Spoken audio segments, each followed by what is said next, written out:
Hello children, welcome back to your channel study with Poonam ma'am.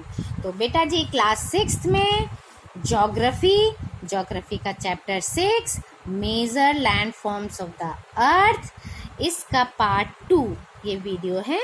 Part 1 इसके पहले upload कर दिया है, आप उसे पहले देख लीजिएगा, समझिएगा, उसके बाद आगे बढ़िएगा। So let's start from plateau से हम स्टार्ट करते हैं। A plateau is an elevated flat land. It is a flat-topped tableland standing above the surrounding area.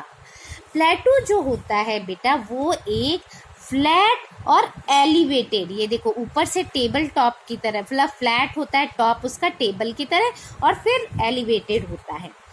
ये एरिया इस तरह से होता है, उसे हम कहते हैं प्लेटू। A plateau may have one or more sides with steep slopes.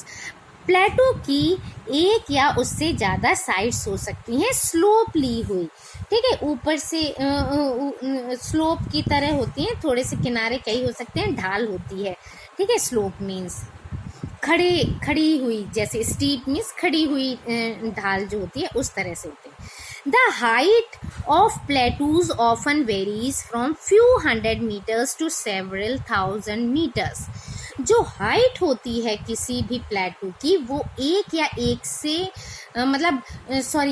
नहीं, मतलब उसकी जो होती है वो अलग अलग हो सकती है, कुछ 100 मीटर से लेकर कुछ 1000 मीटर तक, कई हजार मीटर तक उसकी हाइट हो सकती है, कुछ 100 मीटर से लेकर 1000 मीटर तक हो सकती है। Plateaus like mountains may be young or old. प्लेटू भी माउंटेन्स की तरह यंग और ओल्ड हो सकते हैं। The Deccan Plateau in India is one of the oldest plateau. Deccan प्लेटू जो है इंडिया में वो बहुत पुराना प्लेटू है।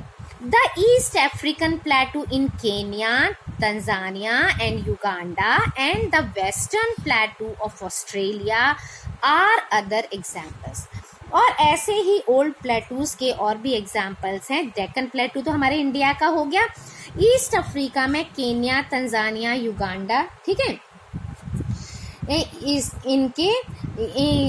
इनके क्या है, ये इनके जो प्लेटू हैं, और ऑस्ट्रेलिया में भी है। ऑस्ट्रेलिया का जो वेस्टर्न प्लेटू है वो भी इसी तरह के एग्जाम्पल्स हैं। The Tibet Plateau is the highest plateau in the world with a height of 4000 to 6000 meters above the mean sea level. जो तिब्बत प्लेटू है जो वो वर्ल्ड का सबसे ऊंचा प्लेटू है और जिसकी हाइट क्या है, समुद्र तल से, सी लेवल से 4000 से लेकर 6000 मीटर तक। Plateaus are very useful because they are rich in mineral deposits. प्लेटू जो होते हैं बहुत ही यूजफुल होते हैं हमारे लिए, क्योंकि इनमें भी बहुत अधिक मात्रा में क्या मिलता है, मिनरल डिपॉजिट होता है इनके अंदर।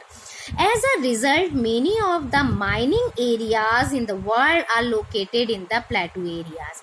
इसलिए जितने भी माइनिंग एरियाज, ज़्यादातर जो माइनिंग एरियाज होते हैं वो जहाँ प्लेटू एरिया होता है वहीं लोकेट होते हैं, वहीं पर स्थित होते हैं। The African प्लेटू is famous for gold and diamond mining. African प्लेटू जो है वो किसके लिए फेमस है, गोल्ड और डायमंड माइनिंग्स के लिए फेमस है। In India, huge reservoirs of iron, coal and manganese are found in the छोटा नागपुर प्लेटू। और इंडिया में जो छोटा नागपुर प्लेटू है वहाँ पर क्या क्या मिलता है, आयरन, कोल और मैग्नीज, इनके जो बहुत बड़ी मात्रा में इधर भंडार, ह्यूज रिजर्वोयर्स है, भंडार जिसे कहते हैं, वो पाए जाते हैं छोटा नागपुर इंडिया। क्लियर, इसको ध्यान रखना, ये छोटे छोटे क्वेश्चंस होते हैं, 1 वर्ड में, टिक वाले में, ऑप्शंस वाले में ये आते हैं, और इसको अच्छे से पढ़ लेंगे तो आपको चैप्टर पढ़ लेंगे तो आपको बहुत ही फायदा रहेगा। In the plateau areas there may be several waterfalls as the river falls from a great height. जो प्लेटू एरियाज होते हैं, इन एरियाज में बहुत से वाटरफॉल्स भी हो सकते हैं, क्योंकि यहाँ पर क्या होता है, यहाँ पर नदियाँ जो होती हैं बहुत ऊपर से गिरती हैं। इन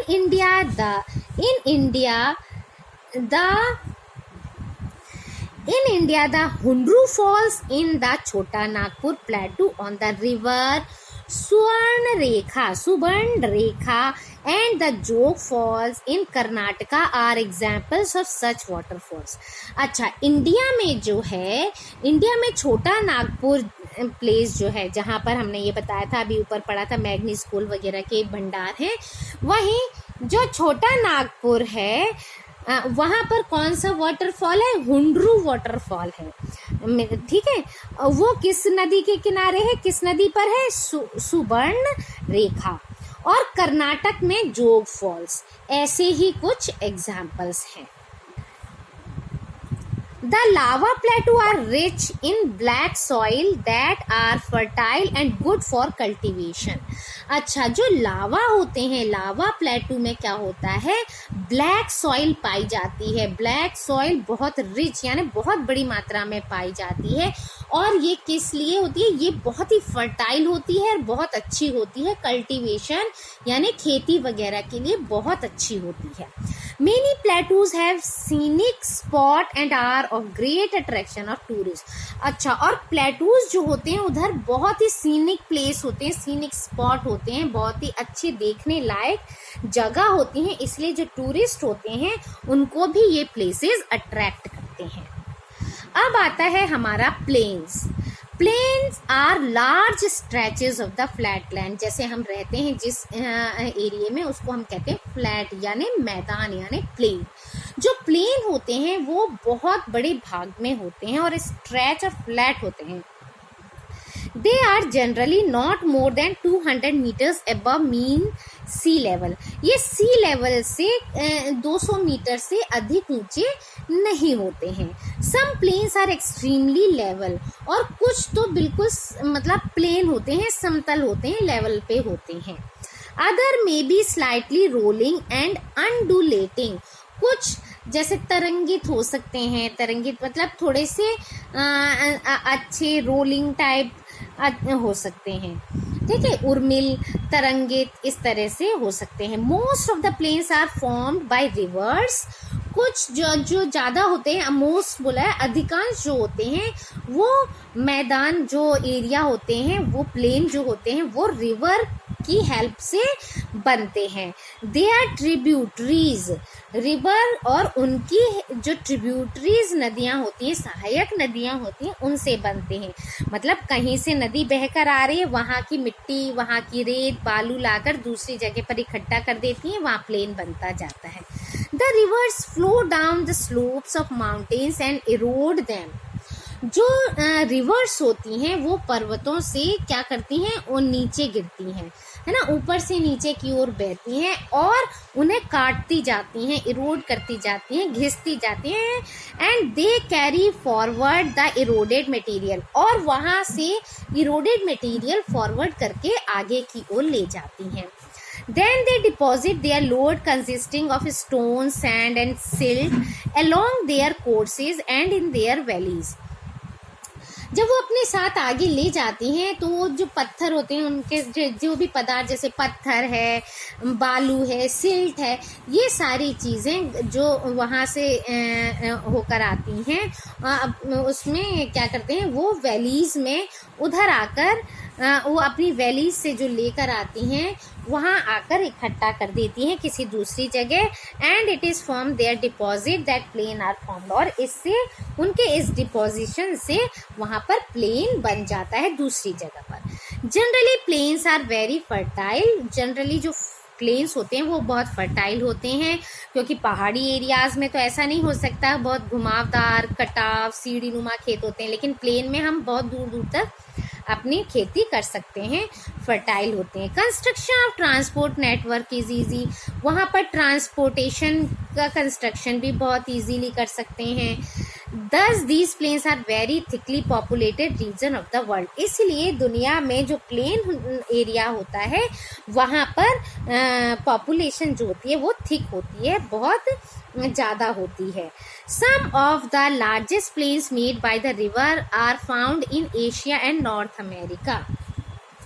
जो नदियों के द्वारा बनाए गए कुछ बहुत बड़े बड़े मैदान हैं, जैसे एशिया और नॉर्थ अमेरिका, वहाँ पाए जाते हैं. फॉर एग्जाम्पल इन एशिया में क्या है, these plains are formed by the Ganga नदी के द्वारा बनाया गया है, एंड द ब्रह्मपुत्र.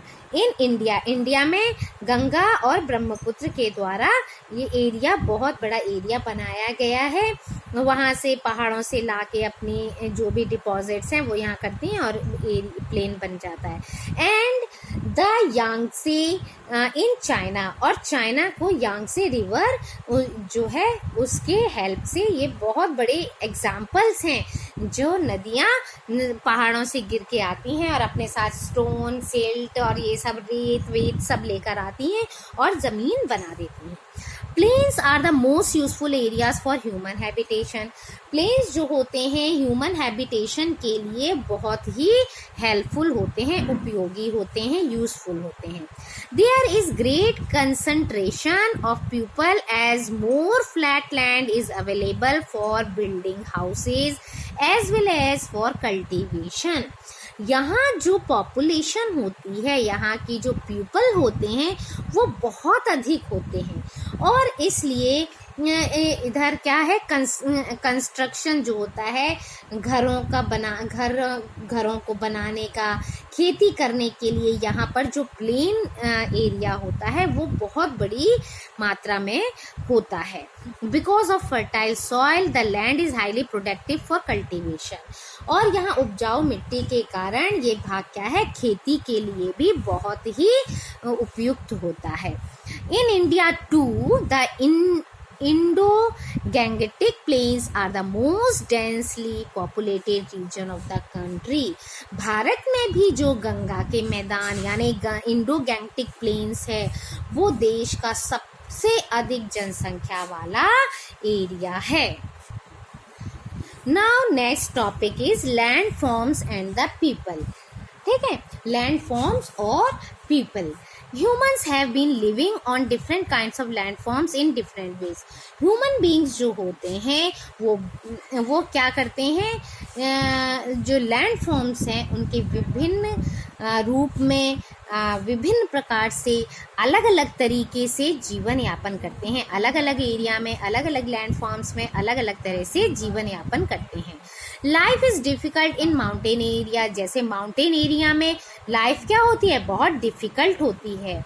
वहाँ पर लाइट, पानी, हर चीज़ की डिफ़िकल्टी होती है. पहाड़ी एरिया होता है, चढ़ने उतरने की प्रॉब्लम होती है. Plains provide much better condition. और प्लेन्स जो होते हैं वहाँ कंडीशन थोड़े उससे बहुत अच्छे होते हैं. It is easy to grow crops, build a house और a road in a plain than a mountain. Plain area में वहाँ खेती करना, हाउसेस बनाना, रोड बनाना, ये सब बहुत इजी होता है बजाय माउंटेन्स के. Can you point out some differences in the way people live on different kind of landforms. क्या आप उनमें से कुछ डिफरेंसेस को बता सकते हैं. Sometimes natural calamities such as earthquake, volcanic eruption, storms and floods cause widespread destruction. कभी कभी क्या होता है, जैसे नेचुरल कैलेमिटीज़ होती हैं. नेचुरल कैलेमिटीज़ क्या होती हैं, अर्थक्वेक, भूकंप का आना और ज्वालामुखी का होना, है ना, और स्टॉर्म्स, तूफान का आना, बाढ़ वगैरह का आना, ये विनाश कर देती हैं, डिस्ट्रक्ट कर देती हैं बहुत बड़ी एरिया को. Huge loss of life and property take place. इससे क्या होता है, बहुत बड़ी मात्रा में लाइफ का और प्रॉपर्टीज़ का क्या हो जाता है, लॉस हो जाता है. बहुत सारे लोग मर जाते हैं, घर टूट जाते हैं, बहुत नुकसान होता है. By creative awareness about such incidents we may lower the risk. अब इन जो आकस्मिक घटनाएं होती हैं, नेचुरल कैलेमिटीज़ होती हैं, इनके बारे में क्या है, अब लोग जागरूक हो गए हैं, जागरूक पैदा करने लगे हैं लोग। तो इस तरह से हम आने वाले खतरे को पहचान जाते हैं। पहले ही साइंटिस्ट बता देते हैं इस एरिया में स्टॉर्म आएगा, तो उस एरिया को सरकार क्या करती है, खाली करवा देती हैं, जिससे कि रिस्क जो है कम से कम इंसान की जान तो बच जाती है। वैसी चीज़ें देखो, घर वगैरह तो बचते नहीं हैं, वो तो टूट जाते हैं, लेकिन हमारी जान बच जाएगी तो हम दोबारा उस काम को आगे बढ़ा लेंगे। You may find out from your own surroundings in how many ways we use the land and water. हम कितने तरीकों से वाटर और क्या है लैंड जो है उसका उपयोग में ला सकते हैं, इसका पता हम अपने आसपास के एरिया से लगा सकते हैं। Quite often we use the land in a wasteful manner, ठीक है, कि जैसे हम कुछ जो लैंड फॉर्म्स है उसका यूज़ क्या करते हैं, वेस्टफुल मैटर, यानी गलत तरीके से उसका यूज़ करते हैं। कैसे, constructing houses on a fertile land, हम फर्टाइल लैंड को वहाँ पर घर बनाकर खराब कर देते हैं, जहाँ खेती होनी चाहिए वहाँ हम घर बना लेते हैं। Similarly we throw garbage on land और in water making them dirty, और जो गार्बेज होता है, गंदा कूड़ा करकट होता है, वो भी हम यहाँ वहाँ फेंक देते हैं ज़मीन पर, पानी में, है ना, तो उससे नदियाँ और ज़मीन दोनों ही गंदी होती है, पॉल्यूट हो जाती हैं।